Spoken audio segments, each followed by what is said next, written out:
एक जंगल में एक लोमड़ी और सारस रहते थे। दोनों में गहरी मित्रता थी। एक दिन लोमड़ी ने सारस को देखा और वह कहने लगी, सारस भाई, राम राम, कैसे हो? सारस बोला, लोमड़ी बहन, मैं तो अच्छा हूं, तुम अपनी बताओ।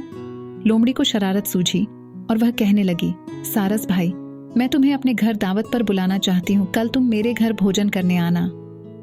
दूसरे दिन सारस लोमड़ी के घर भोजन करने पहुंचा। दोनों ने एक दूसरे को राम राम बोला और फिर मीठी मीठी बातें करने लगे।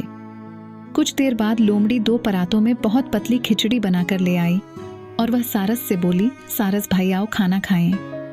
लोमड़ी तो जल्दी जल्दी खिचड़ी खाने लगी, लेकिन सारस की लंबी चोंच में खिचड़ी ना आई। उसे खिचड़ी ना खाते देख लोमड़ी मन ही मन बहुत खुश हुई और झूठी चिंता दिखाते हुए सारस से पूछने लगी कि क्या बात है, तुम्हें पसंद नहीं आया? सारस लोमड़ी की चालाकी समझ गया और थोड़ी देर बात करने के बाद उसने लोमड़ी को बोला कि कल तुम मेरे घर खाने पर जरूर आना। लोमड़ी ने कहा, हाँ मैं जरूर आऊंगी। सारस ने मछलियां पकाकर 2 तंग मुंह की सुराहियों में डाल दी।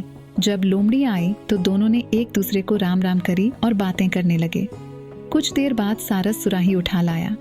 वह लोमड़ी को कहने लगा, बहन आओ मिलकर मछलियां खाएं। इतना बोलकर उसने अपनी चोंच सुराही में डाल दी। वह मजे से मछलियां खाने लगा। लोमड़ी का इतना बड़ा मुंह सुराही के छोटे से मुंह में जा ही नहीं पा रहा था। वह सारस का मुंह देखती रह गई।